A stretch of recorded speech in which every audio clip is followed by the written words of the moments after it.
Everybody is chasing confidence. Confidence coaches, confidence courses, ice baths, affirmations in the mirror, do the hard thing, get more reps, build it through action. You've tried it, probably more than once, and 6 months later, you're still the same person. Still hesitating, still shrinking in rooms that you want to own, still performing a version of confidence that you don't feel on the inside. Confidence is not a problem. Confidence is a symptom. You can't cure a symptom by treating a symptom. You have to find what's underneath it and fix that. And what's underneath the confidence symptom? The thing almost no one in self-development is talking about. It was discovered by accident in the 1960s by a plastic surgeon. And today I'm going to address exactly how to fix the symptom of confidence. This is episode 2 of The Enemy is Internal. In our first episode, we spoke about the want versus the need, how wanting something has never been enough, and how you actually move things. Today, we go a layer deeper. We go underneath the willpower tax, down to the blueprint that generates everything. Let's dive in. You don't have a confidence problem, you have an identity problem. Confidence is a symptom. This is what's underneath it. Here's the lie that you've been sold. Confidence is built from the outside in. Take the action, get the result, feel more confident, repeat over time, you become a confident person. Well, that model is completely wrong. You can take every action, do every cold shower, hit every gym session, make every cold call, and 3 months later, your brain will hand you back the same identity that you started with. You'll look in the mirror and you'll see the same person. You'll walk into the same rooms and feel the same way. The results on the outside will not match the picture on the inside. Your brain will silently resolve that contradiction by returning to who you are. Faking confidence is the willpower tax from episode 1, except at a deeper level. And when it runs out, you're back to who you were. More tired, less energy. You cannot out-action self-image. Nobody ever has. And there's a reason for that. A reason hidden for most of human history until one man discovered it by accident. Now this is where it gets really interesting. The plastic surgeon who figured it out. His name is Maxwell Maltz. And if you've never heard of him or his story, listen closely. He was one of the best plastic surgeons in the world in the 50s and 60s. People traveled from everywhere to see him. A woman with a nose she'd hated her entire life, a man with a scar across his face that made him feel invisible, people who had spent their whole lives convinced that if they could fix this one physical thing, everything would change. And Maltz would do the surgery perfectly. He was the best in the business. And then he started noticing something he could not explain. 2 women, same procedure, same nose, same recovery, same results. Both surgeries were perfect. The first woman came back a month later and she was a different person. Different walk, different voice. She'd started dating again. She'd asked for a promotion. She was laughing in his waiting room. The second woman came back a month later and she couldn't even look him in the eye. Same nose, same face, same job, same life. She'd look in the mirror and still see the same person she'd always been. Before and after the surgery, it did not matter. Maltz couldn't understand it. One woman's entire life shifted. The other one didn't even move an inch. So he started asking the question that would consume the rest of his career. What is the thing inside a person that the knife cannot touch? He spent the next 3 decades trying to find out. Thousands of patients, psychology, neuroscience, philosophy, and what he found changed everything we understand now about human behavior. He wrote it down in a book called Psycho-Cybernetics. If there's one book that I recommend for this channel, it is that. Let's dive into the real juice. Self-image, the invisible picture that every human carries of themselves. Not how they look, not how others see them, the internal answer the brain gives automatically, unconsciously to the question, who am I? And then he found that this law governs it all. You will always act like the sort of person you conceive yourself to be. Not the person that you want to become, not the person that you're trying to become, the person that you perceive yourself to be right now. For the woman who changed, the surgery updated the picture. For the woman who didn't, the picture internally stayed the exact same. The mirror said one thing, the self-image said another. When those 2 things disagree, the self-image always wins. Always. The knife cannot touch the self-image.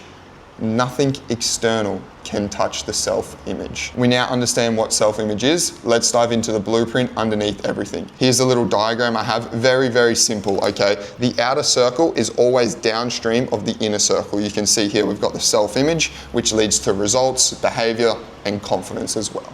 And here's why this matters for you. Your self-image is not a belief you are aware of. It is the lens that you see everything through without even knowing that you're wearing it. Think about last time you walked into a room where the stakes were high, a sales call, a pitch, a hard conversation. Before you said a single word, your self-image had already decided what was possible in that room. It had set the ceiling. Every word that came out of your mouth after that was just operating underneath that ceiling. So here's the blueprint. Imagine your self-image as the file on the computer. Everything visible on the outside, your confidence, your relationships, your results, is the printout from the computer. You cannot fix the printout by scribbling on the paper. It doesn't change it, it only goes on top of it. You have to dive in and change the file itself. The people who move through the world differently, who walk into rooms and everyone feels it, they are not more talented than you. They're not luckier. They do not work harder. We've already addressed this. They hold a different picture of themselves, and that picture generates everything you see on the outside. Confidence is the downstream of self-image. It is not the source, it is the result. This is a layer under everything from episode 1. The eternal escape hatch, the quiet permission to fail. That permission comes from a self-image that has already accepted the version of you that doesn't make it. No amount of removing alternative paths will change a self-image, the way that you perceive yourself, the way that you view yourself. You will drag the same picture into every new situation with you. Wherever you go, there it is. Same person, same picture, same result. Self-image is the deeper enemy, and it requires the deeper work. In this episode, I want to help you understand exactly what is the self-image, or what does self-image mean, and next episode we'll dive a lot deeper in terms of how to change that. But I want to give you an example of how I learned this, not as a story, but as a data point. I know how this is going to sound, probably another guru telling you their story of how they made it. Okay, hear me out. Because the number in this example is not the point, the variable is. When I started in sales, I was losing. Not badly, just quietly. The kind of losing where nothing's technically wrong, but the deals keep slipping. I was grinding scripts, studying objections, watching call reviews again and again and again. I was stuck at the same income, having the same issues for months. I then took the time to ask myself, who was I in that moment? Not what did I do wrong on that call? Not what am I doing wrong in my life? Who I was. And the answer was honest. I was a closer who was apologizing for being on the call.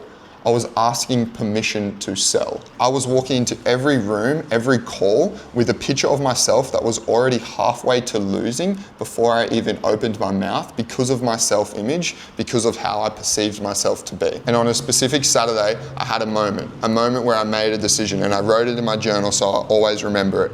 I didn't fix my pitch. I didn't study more objections. I installed a completely different picture of myself. I stopped being someone who was trying to close, and I became someone who was serving people at the highest level. Not a rep hoping to get a yes. Someone who belonged in the room because what I had could genuinely change someone's life. That was the shift. Not a technique, not a hack, a different answer to the question, who I am, or who am I when I walk into this room?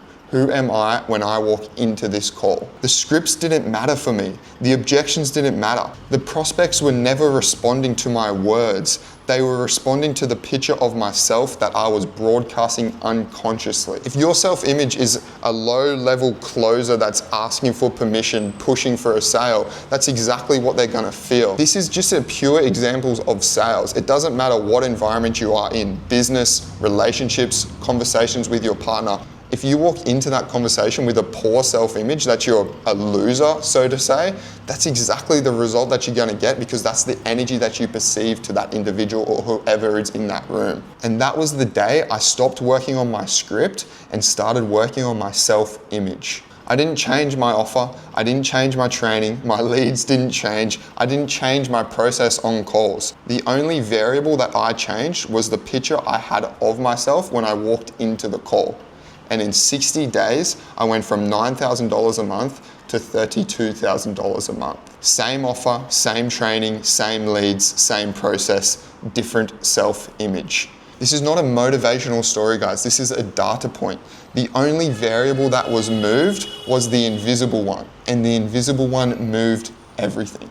Here is what I want you to take away from it. Not the number, the test. The same question I asked myself that Saturday. Not what am I doing wrong, but who am I when I walk into this room? When I walk into X environment, when I hop on X call. Try it. Next time before the stakes are real, a call, a pitch, a conversation that matters, stop for a second before you walk in. Ask yourself, who is about to walk through that door? Not who do I want to be? Who am I right now in the picture I hold of myself? Say the answer out loud. Whatever you just said is the blueprint. That is the ceiling the room will never let you break through, and it will run every room you walk into until the day you decide to draw a new picture. I want to leave you with one question, okay? We've covered what self-image is. I've given you an example. We've talked about the importance of it and how it is the problem, not the symptom. And confidence is the symptom of the self-image problem, okay? I have one question, and it's the only thing in this video that truly matters. So sit with this one properly. Stop scrolling, take the afternoon, take a couple of hours, take a day if you have to, and answer it truly to yourself. Not for me, not for anybody else, but for you. What is the picture you currently hold of yourself? The one you have never said out loud. That picture, that sentence you have never said to anyone, not even yourself in clear words, is the thing that's running your life. It is deciding your income, your relationships, the rooms that you walk into, and the ones that you avoid. The version of yourself that shows up when the stakes are high. When the pressure is on, your true self-image comes through. Now here's the crazy part. You did not choose that picture. It was assembled by other people's opinions, by your worst moments, by the stories you told yourself as a kid, by the words someone said to you once that you still hear today. You have been living inside a picture you never deliberately drew. But the best part about this, everything that has been built can be rebuilt. The first step is not fixing it. The first step is seeing it. Seeing the importance of self-image, and then seeing what your self-image actually is. Everyone always talks about trying to discover themselves or discover who you are. You aren't discovering yourself with this, you are deciding. The person you are capable of becoming is not waiting for you to get more confident. They are waiting for you to change the picture. Confidence arrives the moment the picture does, in that order.